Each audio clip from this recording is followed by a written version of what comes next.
Hello, my name is Rain and welcome to my channel where I discuss fantasy Formula 1. The Japanese Grand Prix has concluded. It was an absolute snooze fest, but on the F1 fantasy side, I think we have finally figured out the optimal team and the optimal strategy for F1 fantasy, at least this early into the season. A lot of things can change, as always, when teams start bringing upgrades and such, but this is going to be the team to have, and if you do not have this team yet, you better find a way to get it. If you want to see my team selection, that video is going to come out later in the week. This video is going to be all about talking about the optimal strategy for F1 fantasy, both for Bahrain but also going forward for the foreseeable future. So if that's what you're interested in, please like the video, subscribe to the channel for more guides and team selection videos. Live streams leading up to the deadlines. The deadline stream this week will be back in full force, leading all the way up to the deadline on Saturday afternoon European time. So we are here on the F1 Fantasy Tools website, where we will be spending the majority of this video. If you want to get access to their premium features, you can do so at a discounted price by using my affiliate code in the description. Not a must. This website is fantastic, even the free version, and I recommend you do all of your F1 fantasy planning on this website. This is the stats page, and I just want to briefly show you this. We don't care too much about what happened in Japan. Again, it really wasn't a race to talk too much about. I mean, 36 points, the maximum for Verstappen, compared to what we saw some assets get in Australia and China. There really wasn't that many points on display this week, and especially if you look at the lower side of the field. But I guess that's what we see when there aren't 14 DNFs and disqualifications in every race. But what I want to point out are two things. If you sort by average for the constructor, you can see McLaren and Mercedes top the charts currently. I think Ferrari would probably be close if they wouldn't have had their massive negative, at least close to the Mercedes points.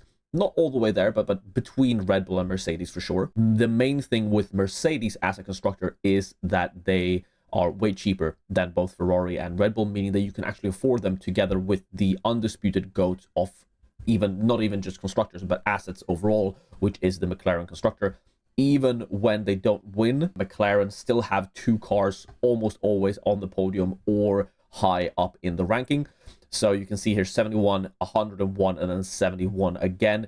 If they're going to keep putting out 71 pointers for every race, every non-sprint race this season, they're going to be must-haves for the remainder of the season.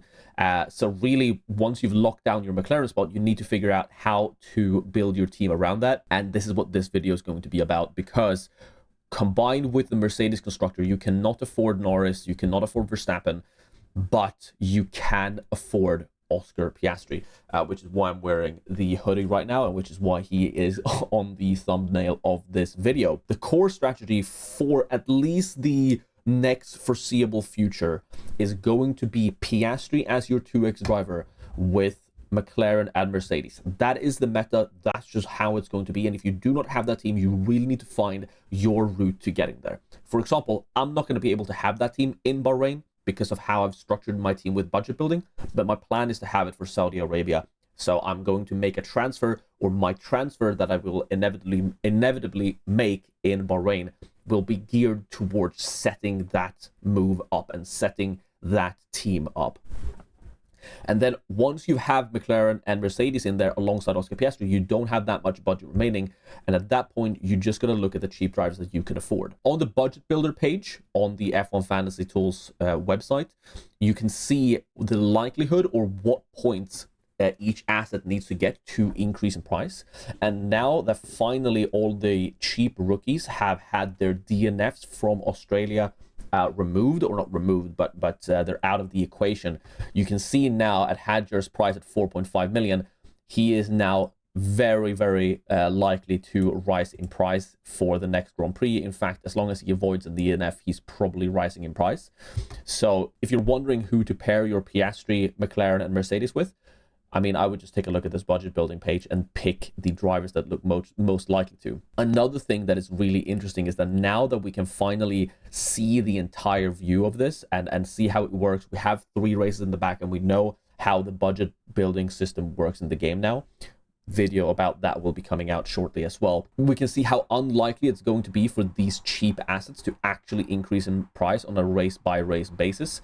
I mean, you look at Gasly, 44 points needed. I mean, just 25 points needed to not decrease in price. I think for our cheap assets, we mainly just have to avoid those that look like this. These guys are going to be future buys for sure.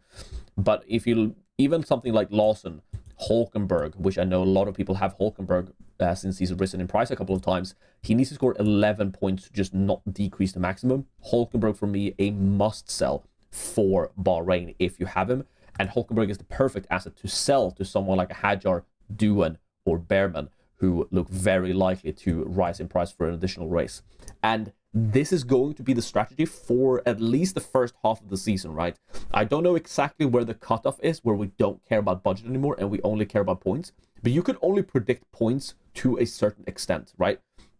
But for one thing, I do think both the Haas's look like good options for both points and, well, now obviously for budget. Ocon started further back, didn't get that many points in Japan, but I mean, there were no DNFs, barely any overtakes. If there's a bit of a normal race, maybe in between Japan and China and Melbourne, you know, no, we really had two of the extremes on display for the first three races of the season. I do think Ocon and Behrman could be really, really good options, and I think they could be long-term holds, especially if they continue to put up decent numbers. Ocon had a pretty bad race in Japan, so after his really good race in China is written off, maybe he is a sell as well. We'll have to wait and see. But the strategy going forward, the core strategy of the game for your team should be to focus around two premium constructors, which, again, if you can afford McLaren plus Ferrari, you could go for Ferrari once Ferrari get good. But because they're so much more expensive than what Mercedes are, you're really focusing in on McLaren, Mercedes now. And I mean, Ferrari still haven't written off their disqualification in China, so I would not touch Ferrari until that is completely written off, because they're going to keep dropping in price for now. But really, the strategy that we're going to focus on for the upcoming race is going to be to just move your cheap assets around to target those that are at the top of this list, or at least not at the bottom for the minus 0.6 drop. I think Lawson and Hulkenberg are also avoid, but like Tsunoda 6 points, Albon 4, Sainz 8. Like Albon can definitely get over 4 points, right? But these assets are kind of here because they are on the more expensive side, right? But I mean, Bortoletto is 4.5, 3 points. He can definitely reach 3 points. Above 4, sure. 8 points, probably difficult for him to reach. So I think Bortoletto could be due for another price drop.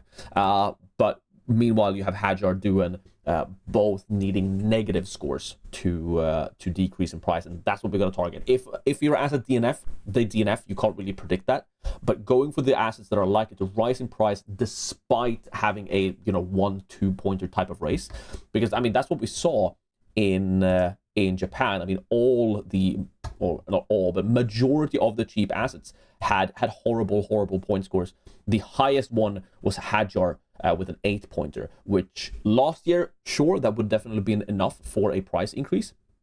But take sort of my entire team that I had, for example, Behrman, Stroll, Ocon, Hulkenberg, 1, 2, 4 points. That was never enough for a price increase before, but it was because of but they did the increase in price because of what they had from previous races. So this then is the team calculator page on F1 Fantasy Tools. As you can see up here is my main team, and I've plugged in a team with McLaren, Mercedes plus Piastri in there.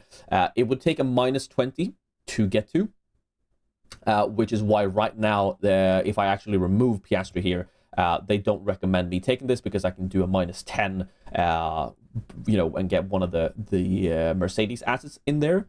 But since Piastri is the one I want, minus 20 would be required for my team to get there, which is why I'm doing a middle race in Bahrain, where I'm going to make one transfer and then do the 3 free transfers after Saudi Arabia. But you can see the sort of teams they prefer for points. Alonso obviously looking very likely to decrease in price. He's not someone I'm looking to get now.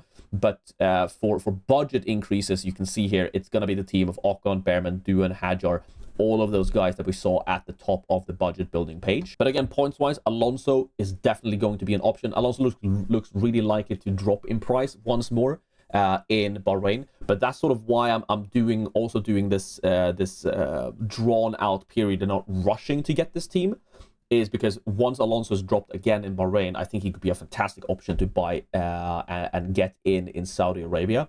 And I'm not saying that you should need to rush out and get the McLaren Mercedes Piastri build. I'm just saying that you need to find a way for your team to get there over the next couple of races, or you're going to be behind. You need to figure out, what am I prioritizing and how do I get there in as few point hits as possible. Obviously, again, minus 20 might not be worth it for this team. You can see the calculator shows that's actually not worth it for my team to do. Granted, this is on the Japan simulations, but once we get Bahrain simulations, this will be a bit more accurate.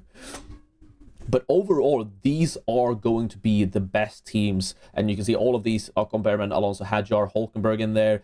There are different configurations of which drivers you can go for, whether you care about points or if you care about budget. Again, Alonso looks good for points, not that good for budget. Lawson similarly looks decent for points, doesn't look that good for budget. All we gotta do is decide which sort of route we want to go, and I think at least for the first half of the season, I think it's a very viable strategy to essentially ignore those assets that are very likely to decrease in price and just focus on the budget building. And then once we get past the halfway mark of the season, then we can start ignoring the price drops and just focus on the potential of getting points. But yeah, overall, this is most of what I want to say, most of what I want to show. These are going to be the teams you want to go for. And in the future, when you're asking me questions on my live streams, which cheap assets should I buy? Should I have Liam Lawson or should I have Esteban Ocon? I would say just go to this page. Just go to this page and sort by points for 0.6 million. And this is going to be the order. This is going to be the best one. This is going to be your A tier, your A tier, your S tier cheap assets, and these are going to be your worst. And you then just go from there. Avoid those that are likely to drop, buy those that are likely to increase, and ride that budget building train all the way to the top until you can finally start affording some better assets down the line. So yeah, that's it for this video. A bit of a shorter one today. My personal team selection video will be out probably tomorrow. I'll see you then. Don't forget to like the video if you're still here, and I'll see you also at the deadline stream, which is back in full force on Saturday. I'll see you then. Thank you for watching. Goodbye.